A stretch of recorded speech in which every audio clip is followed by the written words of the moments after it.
마음에서 나오는 것은 악한 생각. 아멘. 오늘은 이 사람의 전통과 하나님의 말씀이라는 제목으로 말씀을 나누고자 합니다. 여러분, 우리가 함께 나눌 마가복음 7장은 예수님께서 사람들의 신앙의 기준 자체를 아주 정면으로 흔드는 그런 장면을 보여줍니다. 어느 날 예수님께서 계신 곳에 예루살렘에서 바리새인들과 서기관들이 찾아왔습니다. 그런데 그들은 예수님의 말씀이나 예수님이 행하신 기적과 표적들 이런 것에 관심을 가지지 않고 대신 아주 사소하게 보이는 다른 것에 관심을 가졌습니다. 그 모습은 제자들 중에 몇 사람이 손을 씻지 않고 떡을 먹는 그 모습이었습니다. 그 장면을 본 바리새인과 서기관들은 즉시로 이렇게 판단하죠. 저것은 부정한 행위다라고 판단합니다. 그리고 그 모습을 가지고 예수님께 이렇게 묻습니다. 어찌하여 당신의 제자들은 장로들의 전통을 준행하지 아니하고 부정한 손으로 떡을 먹나이까? 라고 묻죠. 여러분, 이 질문은 단순한 예절이나 위생적인 이런 문제가 아니었습니다. 그들의 기준은 장로들로부터 내려온 그 전통, 즉 사람으로부터 내려온 규범이 그들의 마음의 기준이었던 것이죠. 여러분, 원래 전통이라는 것이 무엇일까요? 이것은 하나님의 말씀을 더 잘 지키기 위한 보조적인 그런 장치였고 그런 것이었죠. 그런데 어느 순간부터 그 전통이 하나님의 말씀과 같은 자리에 서게 되고 더 나아가 하나님의 말씀을 보다 더 앞서는 오히려 하나님의 말씀을 판단하는 그런 기준이 바로 되어버렸던 것입니다. 그래서 이 전통에 익숙한 그들은 하나님의 뜻이 무엇인지에 대해서는 더 이상 큰 관심이 없었습니다. 대신 그들의 관심은 우리가 전통을 어떻게 지키고 있느냐, 지키지 않았느냐, 그것이 그들의 관심이자 그들의 신앙의 판단의 척도였던 것이죠. 그때 예수님께서는 이런 질문을 하는 그 바리새인들과 서기관들에게 이렇게 말씀하십니다. 이사야가 너희 외식하는 자들에 대하여 잘 예언하였도다. 이 백성은 입술로는 나를 공경하되 마음은 내게서 멀도다 라고 예수님은 말씀하십니다. 예수님은 바리새인들과 서기관들, 즉 하나님의 말씀에 관심이 아닌 전통적인 것, 신앙의 규율에 관심을 가지고 있는 이들을 외식하는 자들이다 라고 그렇게 부르십니다. 이 외식하는 자, 외식이라는 말의 원어는요, 휘포크리테스라는 단어입니다. 이 단어는 어떤 의미냐면 무대에서 가면을 쓰고 연극하는 배우들을 가리키는 의미였습니다. 보여지는 역할을 충실히 수행하는 사람들, 즉 배우라는 의미를 가진 단어가 이 외식이라는 단어였습니다. 신앙적으로 이것들 적용하면 어떤 말이 될까요? 겉으로는 하나님을 섬기는 것처럼 보이지만 실제로는 사람들 앞에서 하나님을 섬기는 척 하는 그런 겉과 속이 다른 신앙을 바로 외식하는 자들이다 라고 그렇게 말하죠. 하나님의 시선보다 그들은 사람의 평가와 사람의 시선에 더 관심을 가지는 그런 자들이 외식하는 자들입니다. 그러면 외식하는 자들이 왜 만들어졌을까요? 외식하는 자들로 인해 전통이 만들어졌을까요? 그렇지 않다고 생각합니다. 오히려 전통이 만들어짐에 따라 그 전통이 그들의 신앙에 강력한 무엇인가로 자리 잡기 시작하면서부터 외식하는 자들이 생겨나게 된 것이다 라고 생각을 합니다. 여러분, 이 외식하는 신앙은요, 교회와 성도들의 삶은 물론이고요, 교회에 치명적인 부정적인 면을 끼치게 되죠. 오늘날 많은 모태신앙들과 어릴 때부터 신앙생활을 한 자녀들이 이 부모 세대의 외식적인 모습을 보며 교회를 신뢰하지 못하고 떠나는 경우들이 참 많이 있다라는 것을 우리는 많이 들어왔습니다. 그리고 오늘날 많은 젊은 세대가 교회 어른들의 모습 속에서 이런 진리를 찾지 못하고 실망하여 등을 돌리는 모습들도 참 많이 보아왔습니다. 그런데 더 슬픈 현실이 있습니다. 그것은요, 이런 외식적인 신앙이 잘못된 것을 알면서도 우리 역시도 어느 순간 그 신앙의 모습을 그대로 닮아가고 있는 모습이 더 슬픈 현실입니다. 하나님을 사랑하는 법보다 신앙인으로 살아가는 모습을, 그 법을 먼저 배우고 있는 오늘 우리의 실정인 것 같습니다. 왜 그럴까요?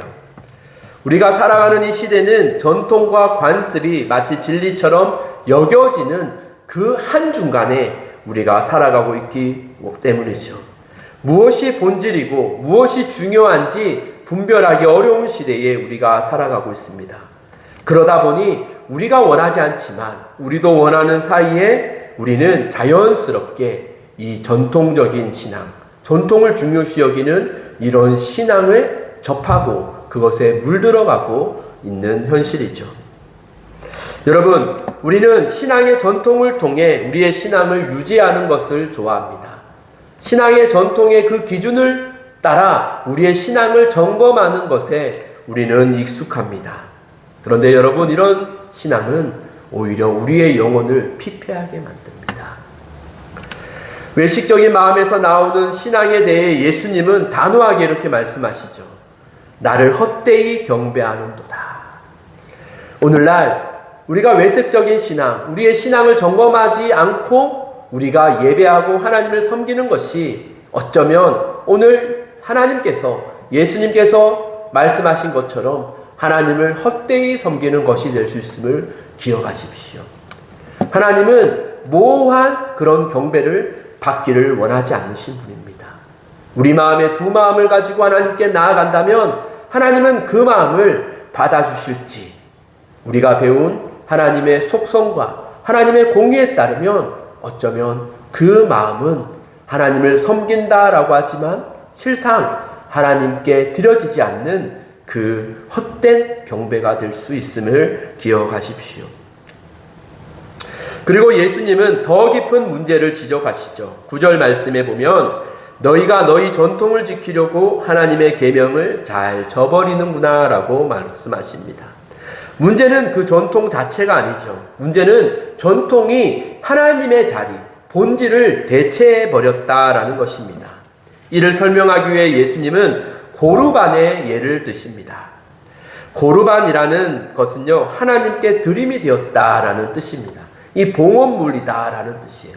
실제로 봉헌했다라는 게 아니라 하나님께 드림이 되었다. 이거는 내 재산이지만 이거는 다 하나님께 드려지는 거야. 뭐 이런 뜻의 말뿐인, 말로만 해도 되는 그런 표현이 고르반이었다라고 합니다. 사람이, 이 고르반이 어떻게 악용되었냐면요, 사람이 자기 재산을 두고 이것은 하나님께 드린 고르반입니다 라고 말하면 그 부모를 공경하고 부양해야 할 책임조차도 면제받을 수 있었다라고 합니다. 하나님의 계명은 분명히 말하죠. 부모를 공경하라. 또 유대의 율법은 그 가족들을 부양하라라고 그렇게 분명히 말합니다. 그런데 어느 순간부터 이것은 고르반입니다라는 이 한마디로 부모를 돌보지 않아도 되는 것처럼 여겨지기 시작했죠. 입으로는 하나님께 드렸다고 하지만 실제로는 부모를 외면한 거예요.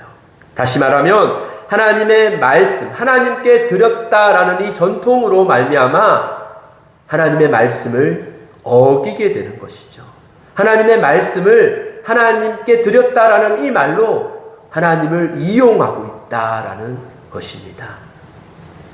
부모에게 마땅히 드려야 될 돈을 드리기 아까워 이것은 고르반입니다. 이것은 하나님께 드린 것입니다.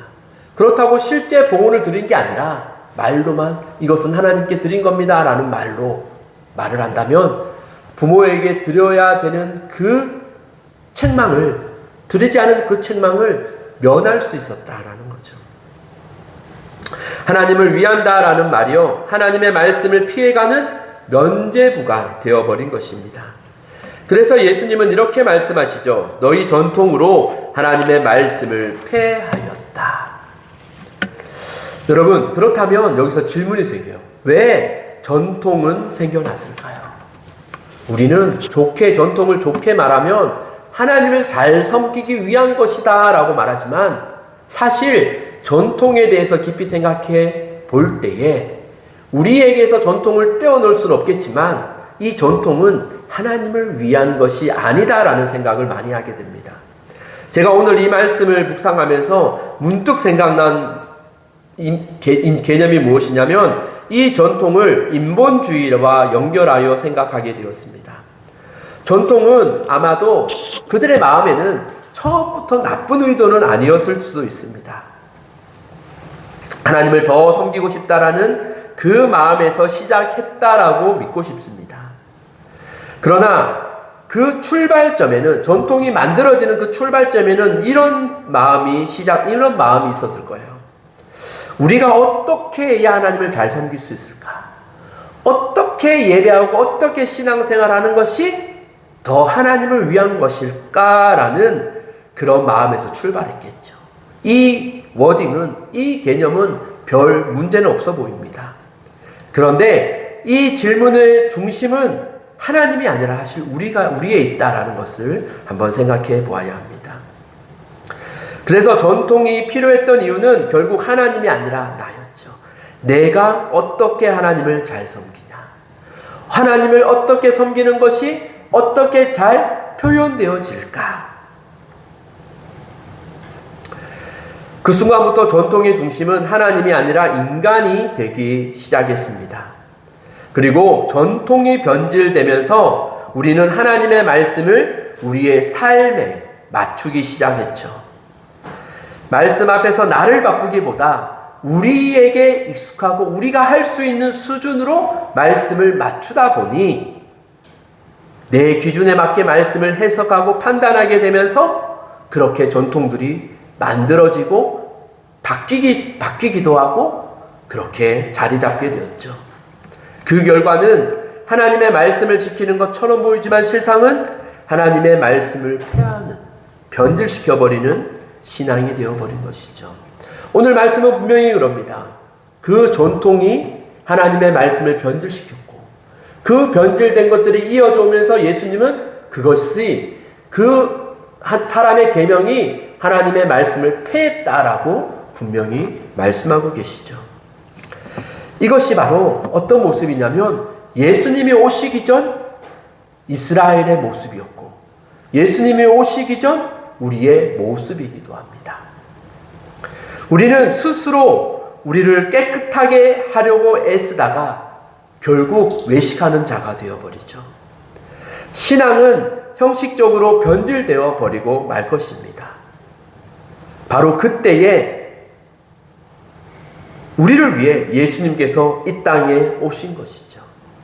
그 유대 사회에 그 전통적인 신앙이 익숙해져서 그게 가랬던 지금 이 시대에, 말씀의 배경인 이 시대에 예수님께서는 오신 거예요.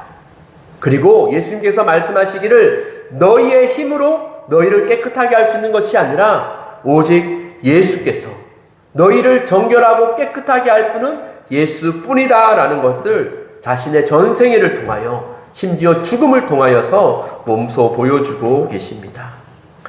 그러므로 오늘 우리는 무엇을 내려놓아야 합니까?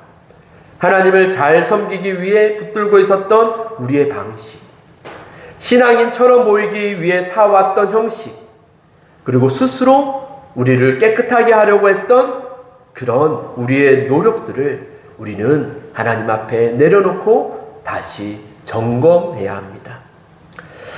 예수님은 그런 것들을 더 잘하라고 말씀하시지 않으십니다. 오히려 내려놓으라라고 말씀하시죠. 너희의 힘으로 깨끗해질 수 없다라고 말씀하십니다. 그리고 이렇게 우리를 초청하시죠. 내가 너희를 깨끗하게 하겠다라고. 사랑하는 성도 여러분, 오늘 우리는 전통을 내려놓고 다시 말씀으로 돌아가야 합니다. 전통을 내려놓고 말씀으로 돌아간다라는 말이 참으로 때로는 쉽게 여겨질 수도 있습니다. 그러나 그렇지 않아요. 우리는 전통을 따르지 않는다라고 하지만 사실 우리 가운데서도 이 전통을 따르고 하나님 말씀보다 전통을 더 앞세우는 경우들이 의외로 많이 있을 수 있습니다. 그렇기에 우리는 우리의 판단이 아니라 우리의 신앙의 모든 것을 하나님의 말씀 앞에 다시 비추어 우리를 냉정하게 우리의 신앙을 돌아보아야 하는 것이죠. 예수님은 우리의 마음의 중요성을 말씀하십니다. 우리를 더럽히는 것은 밖에서 들어가는 것이 아니라 손을 씻지 않는다고, 전통을 지키지 않는다고 우리가 더럽게 되는 것이 아니라고 하십니다. 사람을 더럽게 하는 것은 사람에게서 나오는 것, 즉 마음의 생각이다라고 말씀하시죠. 우리의 마음에 무엇을 생각하느냐가 중요하다라고 말합니다. 정말 더러운 것은 우리의 생각 안에 품고 있는 악한 생각들, 음란과 도둑질과 살인과 간음과 탐욕과 악독과 속임과 음탕과 질투와 비방과 교만과 우매함, 우리 마음에 있는 것들이 우리를 더럽게 한다라고 말씀하십니다. 그렇다면 이 더러운 마음을 우리는 어떻게 깨끗하게 할 수 있을까요? 답은 전통과 그런 방법이 아닙니다. 규칙도 아니죠. 우리가 더 열심히 노력하는 것도 아닙니다. 기억해야 될 것은 이를 위해 예수가 오셨다라는 겁니다. 마가복음 7장은요, 너희가 왜 틀렸는가를 말하는 본문이 아닙니다. 너희 전통으로 생활하는 너희가 틀렸다라고 그것을 지적하는 본문이 아닙니다. 마가복음 7장은요, 그래서 왜 예수님이 필요한가를 보여주는 것입니다. 예수님은 우리가 지키지 못한 계명을 다 지키셨습니다. 예수님은 우리가 감당하지 못한 순종을 그 십자가를 통하여 모두 감당하셨습니다. 우리가 씻을 수 없는 마음을 십자가 위에서 모두 지심으로 우리를 대속하셨습니다. 예수님은 말로만 하나님께 드렸다라고 말하지 않습니다. 자신을 실제로 그 십자가 위에 드림으로써 그 온전히 드림을 이루신 분이십니다. 그래서 복음은 이렇게 말하죠. 너 자신을 깨끗하게 만들어서 하나님 앞에 나오라가 아니라 내가 너를 깨끗하게 하겠다라고 말하는 것이 복음입니다. 사랑하는 여러분, 저는 이 오늘 말씀 앞에 자연스럽게 종교개혁을 떠올리게 되었습니다. 종교개혁은요, 단순히 전통을 부수는 그런 운동이 아니었습니다. 개혁자들이 외쳤던 핵심은요, 오직 말씀으로 돌아가자였습니다. 말씀은 그리스도십니다. 오직 그리스도께로 돌아가자라는 말씀과 같은 말씀이죠. 종교개혁 당시의 교회도, 그리고 오늘 우리도 이 본문에서 나오는 바리새인과 사두개인의 신앙과 별반 다르지 않습니다. 사람의 전통이 하나님의 말씀 위에 있고 우리가 드리던 신앙의 습관과 관습과 제도들이 하나님의 진리보다 앞서 있는 그런 시대입니다. 그래서 종교개혁을 외쳤던 루터와 칼빈을 비롯한 많은 개혁자들은 이렇게 말했죠. 교회는 전통 위에 서는 것이 아니라 교회는 그리스도 말씀 위에 세워지는 것이다 라고 말해요. 그래서 종교개혁의 구호는요, 우리가 잘 알고 있듯 솔라 스크립투라, 오직 말씀이다 라는 구호로 종교개혁이 시작되었습니다. 그리고 그 오직 말씀이라는 구호 아래 교회, 우리의 정체성인 개신교회, 개혁교회가 세워졌죠. 그리고 개혁교회는요, 이를 위해 또 하나의 중요한 고백을 해왔습니다. 그것이 무엇이냐면은 에클라시아, 레포르마타, 셈페르, 레포르만다. 이 말이 무엇이냐면 교회는 날마다 개혁되어야 한다라는 구호였습니다. 개혁주의자들은 우리 스스로를 과대평가하지 않았습니다. 우리가 조금만 하나님 앞에 깨어있음을 멈추면 우리의 죄성은 우리 안에 또 다른 전통을 만들어내고 그 전통은 또다시 하나님의 말씀을 앞질르려고 하는 그런 교만한 본성이 있다라는 것을 알았기에 그들은 우리는 날마다 개혁해야 한다라는 그 구호로 매일매일을 그렇게 살아갔다는 것이죠. 이 말은요, 우리가 매일매일 하나님의 말씀 앞에 나를 비춰보고 우리가 말씀으로만 우리가 말씀에 굴복하는, 말씀에 복종하는 삶을 살아야 한다라는 그 정체성을, 개혁주의의 정체성을 드러내는 고백이기도 합니다. 개혁은 단 한 번의 사건이 아닙니다. 개혁은 매일매일 드리는 하나님 앞에서의 태도입니다. 내가 익숙해진 신앙의 모습이 정말 말씀에 근거한 것인지, 내가 소중히 여기고 내가 옳다 여기는 내가 원하는 그 신앙의 방법들이 정말 하나님의 말씀에 의한 것인지, 하나님의 말씀을 가리고 있는 것은 아닌지 우리는 그렇게 돌아보는 거예요. 그리고 말씀 앞에 내가 원했던 신앙이 잘못된 것임을 깨달으면 우리는 과감히 내가 원하던 그런 관습, 내가 원하는 신앙의 모습을 버리고 말씀 앞에 다시 돌아보려고 하는 것이 우리의 정체성, 우리 개신교회의 정체성이다라는 거죠. 마가복음 7장은 우리에게 묻습니다. 너희가 전통을 지키고 있느냐가 아니라 너희는 말씀 앞에 서 있느냐. 손은 깨끗이 할 수 있습니다. 전통도 지킬 수 있습니다. 그러나 마음이 하나님께로 향하지 않고 있다면 그 신앙은 예수가 말씀하셨듯 헛된 경배일 수 있다라는 것입니다. 그렇기에 우리는 전통을 의지하는 신앙이 아니라 말씀에 붙드는 신앙으로 그렇게 다시 살아가야 합니다. 이제 말씀을 맺으려 합니다. 여러분, 마가복음 7장은 우리에게 한 가지를 분명히 보여줍니다. 전통이 아니라 말씀이 우리를 살린다라는 거죠. 노력이 아니라 예수 그리스도만이 우리를 깨끗하게 할 수 있다라는 겁니다. 그렇기에 오늘 우리는 내려놓아야 합니다. 사람들에게 신경 쓰였던 그 신앙을 내려놓고 스스로 의롭게 되려고 했던 우리의 마음을 내려놓고 우리의 수고를 내려놓고 오직 하나님의 은혜를 기억하며 우리를 부르신 예수께 다시 나아가려 해야 합니다. 그러므로 오늘 예수님을 우리의 마음에 모시길 원합니다. 우리 안에 악한 생각들 우리가 없앨 수 없죠. 그것을 없애고 예수께 오라라고 말씀하지 않아요. 그것을 없애기 위해, 그것을 이기기 위해 오신 분이 예수이기에 우리는 예수를 우리 마음에 품어야 한다라는 것이죠. 형식을 모시는 것이 아니라 예수님을 모십시다.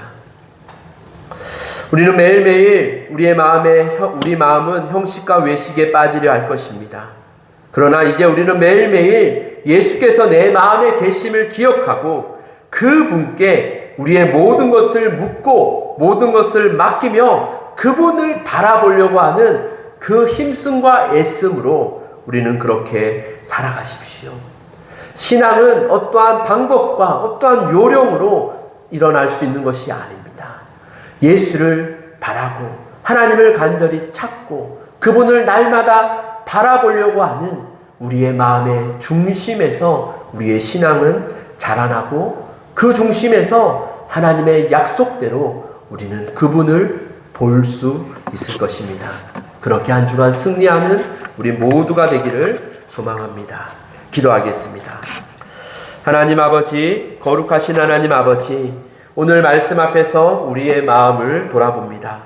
입술로는 주님을 공경한다라고 말했으면서도 마음은 주님께 멀어져 있던 우리의 외식을 용서하여 주옵소서. 주님, 우리는 전통과 형식으로 스스로를 깨끗게 하려 했지만 우리 힘으로는 결코 깨끗해질 수 없음을 고백합니다. 그래서 예수 그리스도를 보내주신 하나님의 은혜를 또한 찬양합니다. 오늘 이 시간 우리의 노력과 자랑을 내려놓고 예수님을 우리의 마음에 모시기를 원합니다. 손이 아니라 마음으로 믿게 하시고 사람 앞에서가 아니라 하나님 앞에서 살아가는 믿음을 허락하여 주옵소서. 은혜로 사는 신앙으로 한 주간을 살아갈 때에 하나님께 영광을 돌리며 하나님을 보는 귀한 시간들 한 주간 되게 하여 주옵소서. 예수님의 이름으로 기도드립니다. 아멘. 찬송가 315장 찬송하겠습니다.